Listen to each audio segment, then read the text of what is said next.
Saya melihat ada kekeringan, ada gelombang panas yang sangat besar sekali dan menimbulkan kebakaran hutan di mana-mana, gagal panen, dan mata saya udah putih belum?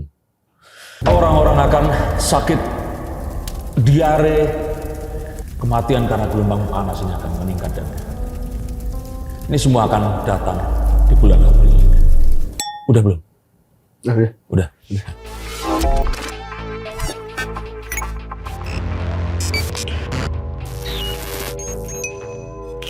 Halo Sensikers, kembali berjumpa bersama saya Denny Darko. Tidak ada yang namanya misteri, yang ada adalah tanda-tanda yang kita semua coba untuk mengerti. Kita tahu bahwa orang Indonesia itu kalau diberitahukan sesuatu dengan cara saintifik, mereka ini akan bilang terlalu pintar, mereka mau dengar, nggak mau baca. Dibilang kalau orang Indonesia ini nggak punya budaya membaca dan sebagainya. Mereka ini harus diberitahu menggunakan sesuatu yang berbau animisme, dinamisme, mistisme, mistika, dan hal sebagainya. Dan itu adalah cara saya untuk memberitahukan bahwa El Nino, setan atau entitas gaib pencabut nyawa yang pernah datang sebelumnya akan datang kembali di bulan April dan akan membuat dan menyengsarakan hidup kalian ke depannya. Fenomena El Nino ini bahkan BMKG memprediksi bisa menjadi mega El Nino ya kalau nggak salah. Godzilla El Nino. Nah, lantas seberapa parah dan mungkin dampaknya se-ekstrim apa Mas Dede? Apalagi kita kan negara di daerah Khatulistiwa. Oke. The Page of Cups.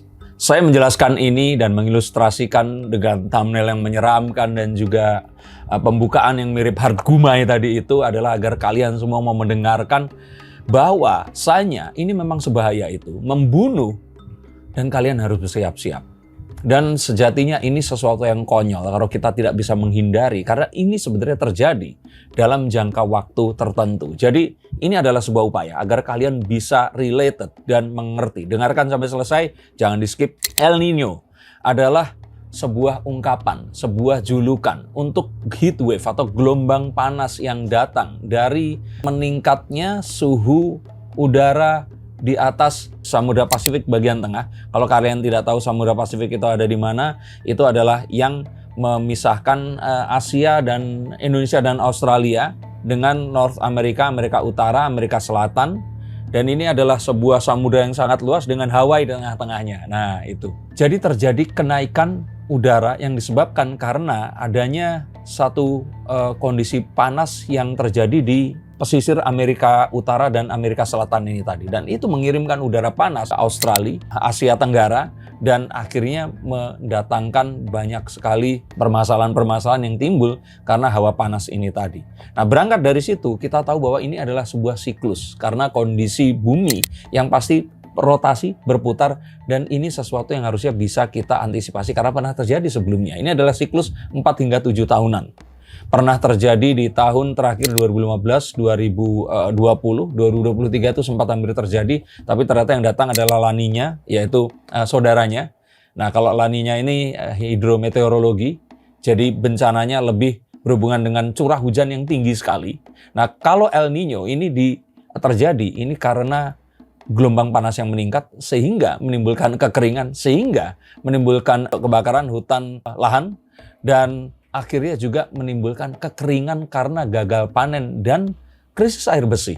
Nah, saat krisis air bersih ini terjadi, biasanya penyakit yang timbul itu adalah muntaber, diare, dan hal-hal yang berkaitan dengan hal itu tadi. Dan kalau kalian mengira ini hanya terjadi kepada orang-orang di pedesaan, jangan berpikir seperti itu karena ini bisa terjadi kepada semuanya. Maka yuk kita tahu dan mengerti dulu dengan cara apapun kalian mengerti bahwa ini adalah sesuatu yang bisa difikirkan secara logik dan bisa kita hindari. Apakah ini besar? Iya, karena sinyal yang diberikan oleh BMKG mengatakan ini datang lebih awal dan akan terjadi lebih lama. Kita tahu bahwa BMKG ini peramal yang lebih jago bahkan dibandingkan semua peramal yang ada di Indonesia berkaitan dengan cuaca. Tapi untuk fenomena Godzilla El Nino sendiri BMKG masih bilang itu sekitar 18% terjadinya, kemungkinan terjadinya gitu. Oke. Coba menurut Mas Denny sendiri 18% ini akan maksudnya pada akhir akan terjadi apa gimana gitu? Lah kalau nggak 18%, sisanya yang 72% artinya ya. Betul ya. Itu kan artinya El Nino yang seperti tahun-tahun sebelumnya. Dan El Nino tahun sebelumnya itu membakar lahan sangat besar. Menimbulkan kegagalan panen yang juga sangat besar. Dan juga menimbulkan penyakit, wabah penyakit yang juga akhirnya ini jadi satu ancaman nyawa bahkan kepada balita dan ibu hamil. Maka kita harus waspada. Jangan terus kalau diberitahukan kondisi yang terjelek ini akan terjadinya cuma 18%, kita akan santai. Orang Indonesia itu diajar dengan satu bencana, mereka itu bahkan melupakan bencana itu dan kembali tinggal di tempat itu tadi. Kita ulang lagi deh, kondisi saat hidrometeorologi ini mengancam orang-orang yang ada di daerah yang longsor atau banjir, ini mereka tetap di sana dan nggak pindah. Tapi kan kalau kita bilang juga, maksudnya sebagai apalagi Indonesia sebagai negara yang berada di garis khatulistiwa dan memang lebih panas daripada negara-negara yang tidak di khatulistiwa, harus memiliki ketahanan panas yang juga cukup tinggi gitu dan tidak akan menelan banyak korban atau justru bakal ada banyak korban. Malah disitulah letak bahayanya karena kita menganggap ini adalah sesuatu yang wajar karena penampakannya ini kayak hari yang cerah dan hari yang tanpa mendung benar-benar indah. Tapi inilah yang sebenarnya membunuh. Hawa panas ini tidak kita rasakan secara langsung yang membuat itu langsung berbeda. Tapi itu membuat kita dehidrasi. Dan kondisi ini sesuatu yang nggak akan bisa kita rasakan secara langsung. Maka saran-saran seperti segeralah minum sebelum kalian haus. Lalu kemudian juga mulai menampung air hujan karena bisa saja nanti sumber air yang biasanya itu mengalir deras ini akan lebih kering daripada sebelumnya. Dan ini sangat mungkin terjadi di perkotaan. Dan juga bagaimana nanti panen yang biasanya akan lebih mudah kita dapatkan. Ini kalau tidak terdistribusi dan juga dibuat stok dengan lebih terhitung, ini akan bisa menimbulkan sebuah kelaparan yang juga sistemik. Kita harus tahu, ini bukan sesuatu yang istimewa dan nggak pernah terjadi sebelumnya seperti COVID. Ini sesuatu yang bahkan 5 tahun sebelumnya ini kejadian. Sehingga waspada itu akan lebih baik daripada kita menyesal pada akhirnya nanti. Kalau untuk dampak kebakaran hutan, kita tahu lah ya daerah-daerah di Indonesia yang memang langganan kebakaran hutan. Dan itu tuh disengaja untuk buka lahan. Ya, Australia itu sampai sesak nafas. Malaysia jangan ditanya lah. Negara tetangga kita ini, itu sampai mereka ini menderita. Hanya karena di Sumatera terutama itu banyak yang membuka lahan dengan cara membakar pohon-pepohonan yang ada di sana karena dianggap lebih mudah daripada harus menyewa alat berat untuk meratakan tanahnya itu tadi. Sesuatu yang sangat tidak berperi kemanusiaan karena menyiksa orang lain. Dan kita tahu bahwa banyak sekali akhirnya ini daerah-daerah Sumatera dan orang-orang di Singapura juga ya, ini mereka akhirnya terjangkit oleh ISPA. Ini sesuatu yang harus kita mengerti dan ini nggak bisa sembuh dengan hanya diberitahu, tapi harus dari nurani diri kita sendiri. Tapi fenomena El Nino ini akan yang paling parah itu selain memang kebakaran hutan, kekeringannya juga akan separah apa? Maksudnya kan kita yang kita tahu dari kemarin banjir tuh tinggi-tinggi kan dengan adanya El Nino. Nah ini kekeringannya akan sepanjang apa dan separah apa, Bu? Kekeringannya ini akan diperkirakan dari April hingga ke September. Sedangkan El Nino sendiri ini, kalau mungkin Godzilla itu, mungkin akan berlangsung hingga November. Jadi, ini semua akan sontak berubah menjadi musim hujan kembali itu mungkin di Desember. Artinya, mulai dari semenjak Maret ini selesai, Ramadan ini selesai, kita akan disambut dengan musim panas yang akan sangat terik sekali. Dan hawanya ini akan lumayan mencekik kita. Artinya kita harus lebih waspada, terutama saat kekeringan itu tadi akan juga menyebabkan dampak sistemik, yaitu gagal panen.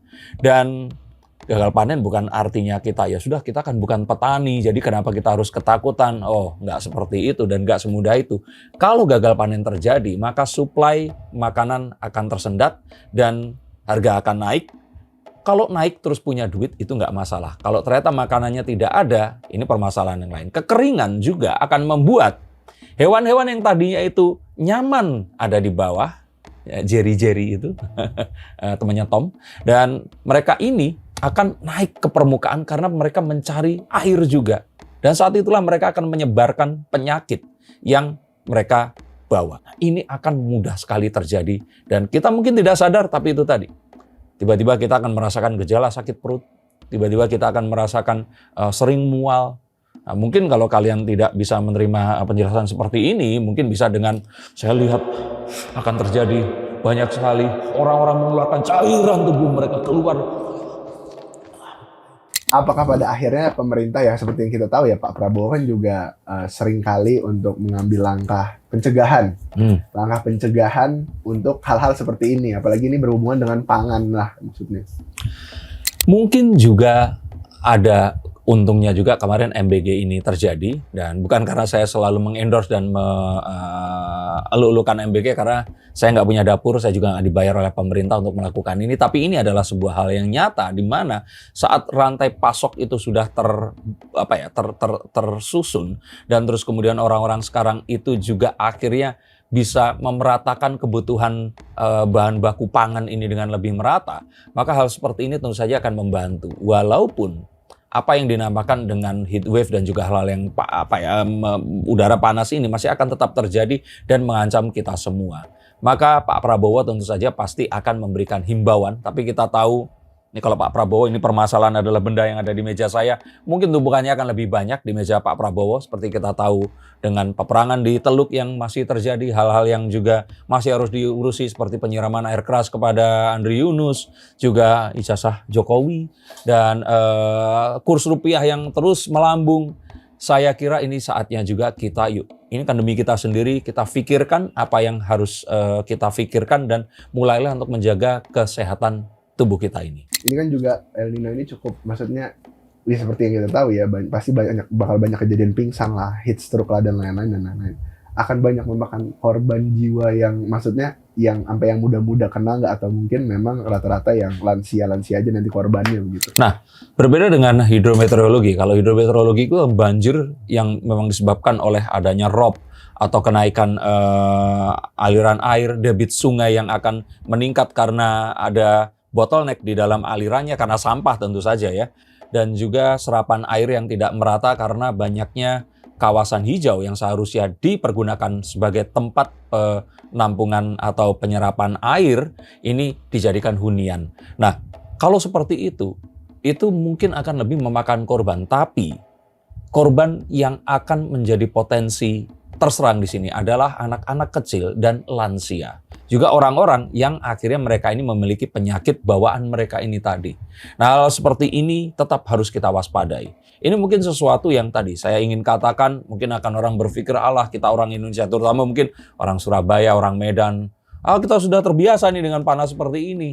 Ini berbeda. Ini sesuatu yang akan lebih berbahaya. Bahkan boleh saya katakan di sini, ini mungkin kalau perang seperti sekarang ini, kita anggap perang dunia ketiga, ini lebih membunuh daripada perang yang ada di perang Teluk ini tadi. Ini sesuatu yang akan menyerang tubuh kita secara langsung dan melemahkannya. Maka hati-hati, sebarkan ini kepada seluruh orang di sekitar kalian bahwa musim panas ini akan berbeda, akan lebih lama, dan harus hati-hati, dan kita harus siap sedia. Kalau kalian menyukai konten seperti ini, silahkan bagikan. Terima kasih atas dukungannya. Silahkan subscribe dan like jika kalian menyukai. Dan tuliskan komentar saya harus membuat konten apa yang selanjutnya. Terima kasih, sampai jumpa, dan salam.